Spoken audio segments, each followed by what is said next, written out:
इकाई 17 श्री राम राजू का विद्रोह। इकाई की रूपरेखा 17.0 उद्देश्य 17.1 प्रस्तावना 17.2 आंध्र प्रदेश की जनजातियों की दशा 17.3 श्री राम राजू के नेतृत्व में पहाड़ी रेड्डियों के विद्रोह के पहले उनके द्वारा किए गए विद्रोह 17.4 श्री राम राजू का जीवन वृत्त 17.5 विद्रोह के कारण 17.6 विद्रोह की घटनाएं 17.7 राजू की मृत्यु के बारे में विभिन्न मत 17.8 राजू की मौत पर जनता की प्रतिक्रिया 17.9 आंदोलन का प्रभाव 17.10 आंदोलन की असफलता के कारण 17.11 विद्रोह का स्वरूप 17.12 सारांश 17.13 अभ्यासार्थ प्रश्न 17.14 संदर्भ ग्रंथ पृष्ठ 230 17.0 उद्देश्य इस इकाई में आप अध्ययन करेंगे औपनिवेशिक काल में जनजाति समुदायों के प्रति विदेशी शासन की नीति के मुख्य तत्व 19वीं सदी में आंध्र प्रदेश में जनजाति समुदायों की दशा 1922 से 24 ईस्वी में राजू के विद्रोह के पहले आंध्र प्रदेश में पहाड़ी रेड्डियों के विद्रोहों का विवरण श्री राम राजू का जीवन वृत्त विद्रोह के कारण व घटनाएं राजू की मृत्यु के बारे में विवाद तथा जनता की प्रतिक्रिया आंदोलन की असफलता के कारण तथा उसके प्रभाव आंदोलन के स्वरूप की विवेचना 17.1 प्रस्तावना प्रायः ऐतिहासिक युग से ही भारत के विभिन्न प्रदेशों के वनों तथा घनी पहाड़ियों में जनजातियां रहती हैं। हटन व कुछ अन्य अंग्रेज विद्वानों का ये मत सही नहीं है कि वे एकाकी जीवन व्यतीत करते थे। आर.एस. शर्मा के अनुसार प्राचीन काल में हिंदू राजाओं ने जनजाति क्षेत्रों में ब्राह्मणों व कुशल कारीगरों को इन क्षेत्रों में बसने के लिए प्रोत्साहित किया। व्यापार के माध्यम से भी वनवासियों का संपर्क मैदानी इलाकों के निवासियों से हुआ। मध्यकालीन युग में इस प्रकार के संपर्क में वृद्धि हुई। आईने अकबरी के अनुसार मुगल सम्राटों व उनके अधिकारियों ने जनजाति क्षेत्रों में व्यापार व आवागमन की सुविधा के लिए सड़कें बनाईं। इस समय तक भारत के अनेक प्रदेशों में जनजातियों के छोटे छोटे राज्य स्थापित हो गए थे। ब्रिटिश काल में जनजातियों के प्रति अपनाई गई नीतियों के अध्ययन से ज्ञात होता है कि विदेशी शासकों ने उनकी परंपराओं, रीति रिवाजों तथा हितों की अवहेलना की, जिससे उनमें अंग्रेजों के प्रति विरोध की भावना बढ़ती गई तथा उन्होंने समय समय पर विद्रोह किए। आरंभ में अंग्रेजों ने बंगाल सूबे में मुख्य रूप से निम्न नीतियों का पालन किया। 1. जनजातीय क्षेत्रों में बड़ी संख्या में बाहर के निवासियों को कृषि व अन्य कार्यों के लिए बसाया। 2. इन क्षेत्रों में सेना के आवागमन हेतु तथा व्यापार की वृद्धि के लिए वनों को काटकर सड़कें बनाईं। 3. सैनिक छावनियां तथा पुलिस चौकियां स्थापित की गईं। 4. कॉर्नवालिस के समय में स्थायी बंदोबस्त लागू किया गया। 5. जनजातियों की परंपराओं की अवहेलना करते हुए ब्रिटिश द्वारा पारित न्याय व्यवस्था को उनके क्षेत्रों में लागू किया गया। 6. झुमटो पद्धति के स्थान पर स्थायी रूप से कृषि करने के लिए उन्हें बाध्य किया गया। पृष्ठ 231 7. आरंभ से ही बंगाल में रहने वाली जनजातियों ने इन नीतियों का विरोध किया। उन्होंने ब्रिटिश सत्ता के विरुद्ध विद्रोह किया। इनमें हिंसा का प्रयोग किया गया, लेकिन ये विद्रोह नेतृत्वहीन और असंगठित होने के कारण अंग्रेजों की विशाल सैन्य शक्ति के सामने न टिक सके। 1832-33 ईस्वी में बिहार के छोटा नागपुर क्षेत्र में भूमिज जनजाति के विद्रोह में पहली बार एक ऐसे नेता का आविर्भाव हुआ जिसने ब्रिटिश सत्ता का डटकर विरोध किया, लेकिन ये विद्रोह भी सख्ती के साथ दबा दिया गया। इस बार अंग्रेज प्रशासकों ने बिहार व बंगाल के जनजाति क्षेत्रों में शांति व्यवस्था बनाए रखने के लिए एक अंग्रेज अधिकारी को एजेंट नियुक्त किया। इस एजेंट को जनजातियों की समस्याओं का समाधान करने का भी निर्देश दिया गया। यद्यपि ब्रिटिश नौकरशाही के कारण ये व्यवस्था असफल रही, किंतु इसे भारत के कई अन्य प्रदेशों में भी लागू किया गया। भूमिज विद्रोह के बाद जनजातियों के अनेक विद्रोह हुए। 1855-56 ईस्वी के संथाल विद्रोह में दोनों ओर से हिंसा का व्यापक सहारा लिया गया। 1895 से 1900 ईस्वी में बिरसा के नेतृत्व में मुंडाओं का विद्रोह भी भयंकर था। कुंवर सुरेश सिंह ने अपने शोध ग्रंथ Birsa Munda and his times में लिखा है कि बिरसा का आंदोलन कृषि से संबंधित समस्याओं को लेकर आरंभ हुआ। तत्पश्चात उसमें मुंडा जाति के पुनः उत्थान की भावना का समावेश हुआ तथा अंत में उसने राजनीतिक रूप धारण कर लिया तथा बिरसा का उद्देश्य ब्रिटिश सत्ता का उन्मूलन हो गया। 20वीं सदी के आरंभ में भी भारत के कुछ प्रदेशों में जनजातियों के आंदोलन हुए। इनका उद्देश्य अपनी जाति के प्राचीन गौरव को प्राप्त करना, सामाजिक व धार्मिक क्षेत्र में सुधार करना तथा सरकारी अधिकारियों, व्यापारियों, सूदखोरों व उनके क्षेत्रों में बाहर से आकर बसने वाले निवासियों द्वारा किए जाने वाले शोषण का अंत करना था। इन विरोध आंदोलनों में भी हिंसा का आश्रय लिया गया, लेकिन भारतीय राजनीति में महात्मा गांधी के प्रवेश ने जनजातियों के कुछ विरोध आंदोलनों की दिशा पलट दी। कुंवर सुरेश सिंह के अनुसार 1920 ईस्वी में भारत की जनजातियों के आंदोलनों का एक नया युग आरंभ होता है। वे इस प्रकार के आंदोलनों को ट्राइबल सब मूवमेंट्स की संज्ञा देते हैं तथा उन्हें स्वतंत्रता संघर्ष का एक अंग मानते हैं। असहयोग आंदोलन के समय महात्मा गांधी की विचारधारा से प्रेरित निम्न जनजाति आंदोलन हुए। 1. छोटा नागपुर की ओरो जनजाति में ताना भगत आंदोलन को असहयोग आंदोलन का एक अंग मान लिया गया। 2. राजस्थान के दक्षिण पश्चिमी प्रदेशों तथा गुजरात के निकटवर्ती प्रदेशों में मोतीलाल तेजावत के नेतृत्व में 1922 के आरंभ में भील कृषकों का आंदोलन प्रारंभ हुआ। मोतीलाल तेजावत महात्मा गांधी की विचारधारा व कार्यक्रम से अत्यंत प्रभावित था। 3. आंध्र प्रदेश में श्री राम राजू के नेतृत्व में पहाड़ी रेड्डी व कोया जनजाति का आंदोलन 1922 से 24। पृष्ठ 232। 17.2 आंध्र प्रदेश की जनजातियों की दशा। आंध्र प्रदेश में काफी संख्या में गोंड, कोया, पहाड़ी रेड्डी, साबार, बगाता, वाल्मीकि, येरुकला और यनाडी आदि 33 जनजातियां रहती हैं। 1765 ईस्वी में निजाम ने आंध्र प्रदेश के समुद्र तटीय प्रदेश, जिनमें वनवासी रहते हैं, अंग्रेजों को दिए थे। इस प्रदेश के कुछ जनजाति क्षेत्रों में भी मद्रास सरकार ने एजेंसी व्यवस्था लागू की थी। 1961 ईस्वी की जनगणना के अनुसार एजेंसी व्यवस्था के अंतर्गत 4,346 जनजाति ग्राम थे, जिनका क्षेत्रफल 29,683 मील था। पहाड़ी रेड्डी व कोया नामक जनजाति मुख्य रूप से गोदावरी नदी के दक्षिण में कोंडाल पर्वत की श्रृंखला के दोनों ओर रहती है। भारत की अन्य जनजातियों के समान पहाड़ी रेड्डी व कोया भी झुमटो पद्धति से खेती करते थे, पशुपालन करते थे, वनों की उपजों को एकत्रित करके स्वयं के काम में लाते थे तथा निकटवर्ती गांवों में बेचते थे। वे आसपास के प्रदेशों में चौकीदारी का कार्य भी करते थे, लेकिन उन्हें भी झुमटो पद्धति को त्याग कर स्थायी रूप से खेती करने के लिए विवश किया गया।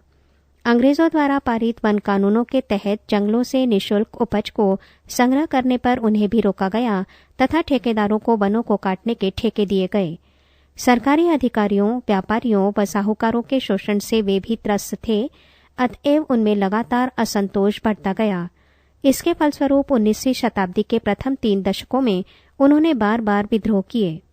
17.3 श्री राम राजू के नेतृत्व में पहाड़ी रेड्डियों के विद्रोह के पहले उनके द्वारा किए गए विद्रोह। 1. 1802-3 ईस्वी में पहला विद्रोह राम भूपति के नेतृत्व में रंबा इलाके में हुआ। 2. 1879 ईस्वी में हुए दूसरे विद्रोह का नेतृत्व चंद्रैया, संबैया, थमनडोरा और अंबुल रेड्डी ने किया। राघवैया के अनुसार इन 2 विद्रोहों का प्रमुख कारण मुत्तादारी जागीरों के उत्तराधिकार का विवाद था। ईस्ट इंडिया कंपनी ने जनजाति क्षेत्रों में अपना नियंत्रण बनाए रखने के लिए जनजातियों के कुछ मुखियाओं को मुत्ता या जागीर प्रदान की थी। कंपनी ने इन्हें भू राजस्व वसूल करने तथा अपने इलाकों में शांति व व्यवस्था बनाए रखने की जिम्मेदारी सौंपी थी। इन मुत्तादारों ने जनजातियों के किसानों को डरा धमकाकर भू राजस्व के अतिरिक्त कई अन्य कर वसूल किए तथा भू राजस्व की गैर अदायगी के कारण उन्हें भूमि से बेदखल किया। यद्यपि इन दोनों विद्रोहों को दबा दिया गया, लेकिन पहाड़ी रेड्डियों में व्याप्त असंतोष बना रहा। 3. तीसरा विद्रोह 1915 से 16 ईस्वी में हुआ। हेमेंडोर्फ के अनुसार इस विद्रोह के कुछ सशस्त्र समूहों ने यदाकदा आक्रमण करके शांति भंग करने की कोशिश की तथा इसमें जनता ने भाग नहीं लिया। अंग्रेजों ने इस विद्रोह को भी दबा दिया। इन तीनों विद्रोहों से सरकार को ये आभास हो गया कि पहाड़ी रेड्डी व कोया अपनी वर्तमान परिस्थितियों से असंतुष्ट हैं, अतएव एजेंसी की प्रशासनिक व्यवस्था में सुधार करने की कोशिश की गई, किंतु ब्रिटिश नौकरशाही के तौर तरीकों के कारण इस प्रयास में उल्लेखनीय सफलता नहीं मिल सकी। पृष्ठ 233। 17.4 श्री राम राजू का जीवन वृत्त। 1897 ईस्वी में श्री राम राजू का जन्म पश्चिमी गोदावरी जिले के मोगल्लू ग्राम के एक क्षत्रिय परिवार में हुआ। उसे बचपन में घुड़सवारी का शौक था। वो ज्योतिष व योग में विश्वास रखता था। उसने जड़ी बूटियों द्वारा उपचार करने के बारे में भी कुछ ज्ञान प्राप्त कर लिया था। हाई स्कूल की परीक्षा देने के पहले ही उसने पढ़ाई छोड़ दी। 18 वर्ष की आयु में वो सन्यासी बन गया तथा पहाड़ों में रहने लगा। उसने कुछ वन्य पशुओं को पालने में कुछ योग्यता प्राप्त कर ली। वनों में जीवन व्यतीत करते समय राजू ने अपने सेवाभाव से वनवासियों का विश्वास प्राप्त कर लिया तथा वे ये मानने लगे कि उसे अलौकिक शक्तियां प्राप्त हैं। 1921 ईस्वी में राजू ने असहयोग आंदोलन में भाग लिया। उसने कुछ गांवों में पंचायतों का संगठन किया। आरंभ में उसे पुलिस की निगरानी में रखा गया, लेकिन कुछ समय बाद उस पर से ये प्रतिबंध हटा दिया गया। वो शाकाहारी था। राघवैया के अनुसार उसने पहाड़ी रेड्डियों व कोया जनजातियों के कष्टों के निवारण के लिए गांधी जी की शिक्षाओं का अनुसरण करने का निश्चय किया। 17.5 विद्रोह के कारण। राघवैया के अनुसार राजू ने वनवासियों की निम्न शिकायतों को दूर कराने के लिए कार्य करने का निश्चय किया। 1. पोडू अथवा झुमटो पद्धति से खेती करने की परंपरा पर लगाए गए प्रतिबंध को हटाने का प्रयास। 2. वन कानूनों के माध्यम से लगाए गए प्रतिबंधों से वनवासियों तथा निकटवर्ती मैदानों के कृषकों को होने वाली हानि को रोकने के लिए उनका विरोध करना। 3. अंग्रेज तहसीलदार बेस्टन के अन्यायों को समाप्त करना। बेस्टन वनवासियों से नरसीपट्टनम चिंतापल्ली एजेंसी सड़क के निर्माण के लिए बेगार ले रहा था। उसके पहले इस प्रदेश के तहसीलदारों ने कोया व पहाड़ी रेड्डियों से बेगार लेने में विशेष सफलता प्राप्त नहीं की थी। बेस्टन ने डरा धमकाकर जनजाति क्षेत्रों में जाने वाले खाद्य पदार्थों को रोककर उनके पशुओं को जब्त कर तथा अन्य तरीकों से काफी सफलता प्राप्त की। उसके द्वारा किए गए अन्यायपूर्ण कार्य इस विद्रोह का आकस्मिक कारण बने। 4. सड़क के निर्माण से जनजाति क्षेत्रों में व्यापारियों व साहूकारों की संख्या बढ़ गई। उन्होंने जनजाति के किसानों का शोषण किया तथा उनकी भूमि खरीद ली। 5. ये पहले ही बताया जा चुका है कि काफी समय से वनवासी स्थानीय मुत्तेदारों की अनाधिकार चेष्टाओं से त्रस्त थे। ये मुत्तेदार उनसे भू राजस्व के अतिरिक्त अनेक प्रकार के आबवाब वसूल करते थे तथा बेगार लेते थे। समय पर लगान की ना अदायगी पर उन्हें भूमि से बेदखल कर देते थे। 6. पुलिस व अन्य सरकारी कर्मचारी मुत्तेदारों की मदद करते थे। उच्च अधिकारियों के पास किसानों का जाना लगभग असंभव था। न्यायालयों में मुकदमा लड़ने की सामर्थ्य उनमें नहीं थी। समकालीन ब्रिटिश अधिकारियों ने ये माना है कि राजू ने विस्फोटक स्थिति में अपना कार्य प्रारंभ किया। पृष्ठ 234। 17.6 विद्रोह की घटनाएं। राजू द्वारा आंदोलन का नेतृत्व ग्रहण करते ही उसके अनुयायियों की संख्या बढ़ने लगी। उसने अपने अनुयायियों को अहिंसात्मक तरीके से कार्य करने तथा भारतीय अधिकारियों को परेशान न करने का आदेश दिया। उसका लक्ष्य केवल अंग्रेज अधिकारी ही थे। आमतौर पर वनवासियों ने पुलिस स्टेशन पर सहसा हमले किए। 22 अगस्त 1922 ईस्वी को 300 पहाड़ी रेड्डियों ने चिंतापल्ली पुलिस स्टेशन से 5 तलवारें, 11 बंदूकें, 1390 गोलियां और 14 भाले लूटे। अगले दिन राजू ने कृष्णा देवी पेट पुलिस स्टेशन के अधिकारी को चेतावनी देकर हमला किया। राजू के आगमन के पहले पुलिस चौकी छोड़कर चली गई। राजू व उसके अनुयायियों ने तीसरा हमला राजवो भोगी पुलिस स्टेशन पर किया।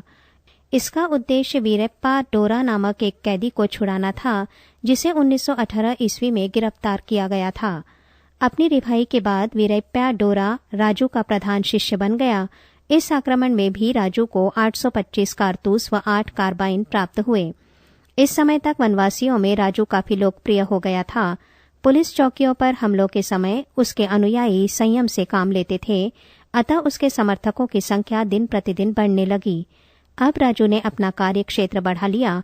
उसने अन्य इलाकों में अपने गुप्तचर नियुक्त किए जो उसे आवश्यक सूचनाएं भेजते थे। उसके कार्यकर्ता ग्रामों में उसके आंदोलन का प्रचार करने लगे।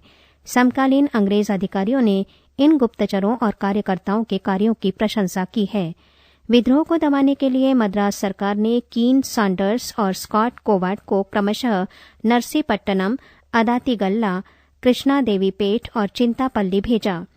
3 सितंबर 1922 ईस्वी को राजू ने ओंगरी घाट में एक पुलिस दस्ते को पराजित किया। इसी दिन एक अन्य संघर्ष में उसके अनुयायियों ने कोया के ग्रामों को जाने वाली रसद को रोकने में सफलता प्राप्त की। इस मुठभेड़ में अंग्रेज अधिकारी त्रिमन हियर घायल हुआ। कुछ दिनों बाद एक विशेष पुलिस दस्ते ने धारकोटा नामक स्थान पर राजू को उस समय घेरने की असफल कोशिश की जबकि वो काली की पूजा कर रहा था। इस घटना ने उसके अनुयायियों में उसके चमत्कारिक होने के विश्वास को पक्का कर दिया। उसके बाद राजू ने डामनपल्ली घाट से उतर रहे एक पुलिस दस्ते को सहसा घेर लिया। उसने भारतीय पुलिस सिपाहियों को जाने दिया लेकिन अंग्रेज अधिकारियों पर हमला किया। इस संघर्ष में रेटर व स्कॉट नामक 2 अंग्रेज अधिकारी मारे गए। 6 303 राइफल व काफी संख्या में कारतूस राजू के हाथ लगे। डामनपल्ली पहाड़ी की तलहटी में दोनों पक्षों में एक और मुठभेड़ हुई। पृष्ठ 235। इस समय तक राजू व उसके अनुयायियों ने छापामार पद्धति अपना ली थी। वे पुलिस दस्तों पर सहसा आक्रमण कर छिप जाते थे। इस इलाके के पुलिस कमिश्नर ने लिखा कि राजू के गुप्तचर हमारे गुप्तचरों से श्रेष्ठ हैं। निस्संदेह उसके द्वारा अपनाए गए तरीके हमारे तरीकों के मुकाबले बेहतर हैं। अतएव एजेंसी के कमिश्नर ने सैनिक सहायता तथा मालाबार से स्पेशल पुलिस बुलाने के लिए सरकार से अपील की। 29 व 30 सितंबर 1922 ईस्वी को राजू ने क्रमशः तारममेड़ी व लक्कावरा घुगेरा पुलिस स्टेशनों पर छापे मारे। इन छापों में एक भारतीय पुलिस सब इंस्पेक्टर को गिरफ्तार किया गया था। उसके माफी मांगने पर उसे छोड़ दिया गया।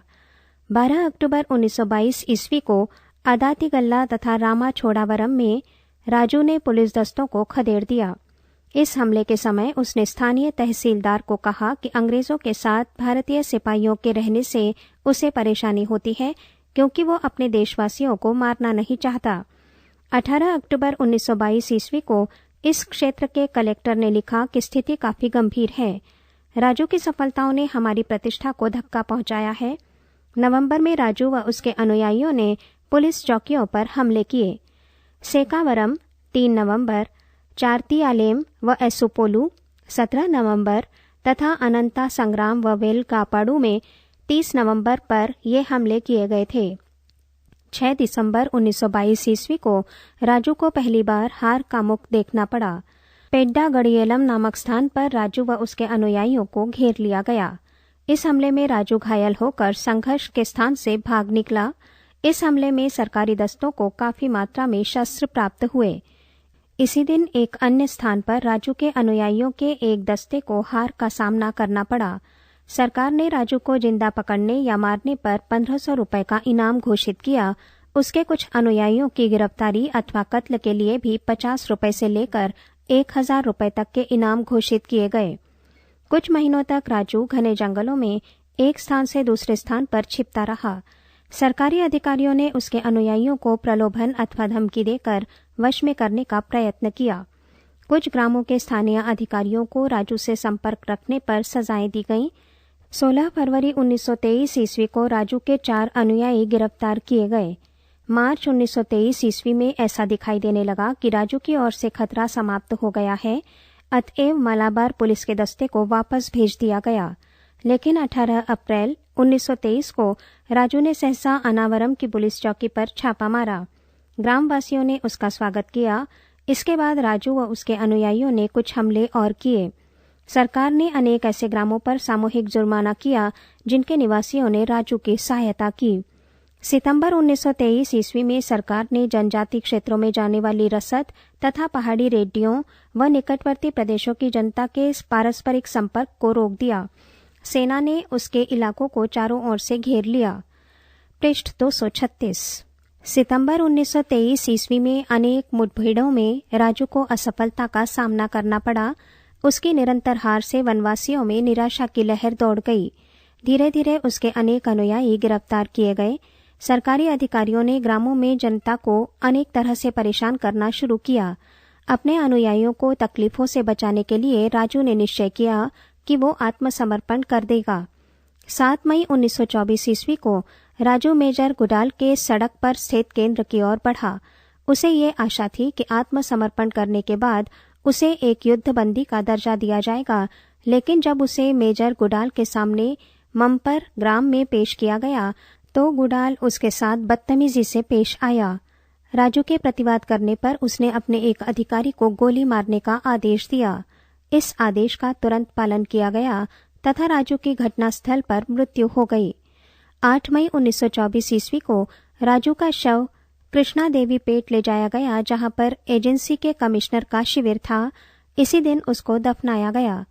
मई व जून 1924 ईस्वी में उसके कुछ प्रमुख अनुयायी भी मारे गए। सितंबर 1924 ईस्वी तक विद्रोह शांत हो गया। 17.7 राजू की मृत्यु के बारे में विभिन्न मत। सरकारी अभिलेखों के अनुसार स्पेशल पुलिस का एक दस्ता राजू की खोज में लगा हुआ था। उसने एक स्थान पर राजू को देखा। पुलिस को देखते ही राजू भागा। इस पर पुलिस ने उस पर गोली चलाई। भूमि पर गिरते समय राजू ने अपने बारे में बताया। घायल अवस्था में उसे कोयश्रूर में असम राइफल के कमांडर मेजर गुडाल के सामने लाया गया। राजू ने भागने की कोशिश की और वो मारा गया। राजू का शव कृष्णा देवी पेट ले जाया गया। वहां पर उसकी पहचान कर उसको दफनाया गया। लेकिन राघवैया के मत में यदि राजू की मृत्यु भागते समय हुई तो गोली के निशान उसकी पीठ पर होने चाहिए थे, जबकि उसकी छाती पर गोली के निशान थे। उसकी मृत्यु के समय वहां पर काफी लोग उपस्थित थे, जिनमें काफी सैनिक भी थे। इन सैनिकों के सामने दिन दहाड़े उसका भागने का प्रयत्न करना तर्कसंगत नहीं दिखाई देता। इसके अतिरिक्त एजेंसी कमिश्नर रदनफोर्ड और कलेक्टर ब्रैकन द्वारा गुडाल को ये कहना कि उसने ये उचित कार्य नहीं किया है, इस बात का सबूत है कि गुडाल के आदेश पर उसे गोली मारी गई। 17.8 राजू की मौत पर जनता की प्रतिक्रिया। राजू की मौत पर आंध्र प्रदेश की कांग्रेस कमेटी ने उसके नेतृत्व व कार्यों की प्रशंसा के साथ उसके आंदोलन में की गई हिंसा की भर्त्सना का प्रस्ताव पारित नहीं किया। 17 मई 1924 ईस्वी को मद्रास से प्रकाशित तेलुगु दैनिक पत्र आंध्र पत्रिका ने शोक प्रकट करते हुए लिखा कि हिंसा का प्रयोग व्यर्थ है। हम सबको गांधी जी के अहिंसा के सिद्धांत का पालन करना चाहिए। विद्रोह की अवधि में मद्रास लेजिस्लेटिव काउंसिल में विद्रोह के कारणों की जांच करने की मांग की गई। अनेक सदस्यों ने विद्रोह को शांत करने के बाद उसके कारणों की जांच करने की राय जाहिर की। विद्रोह में हिंसा के प्रयोग के साथ वनवासियों पर पुलिस के अन्यायों की भर्त्सना की गई।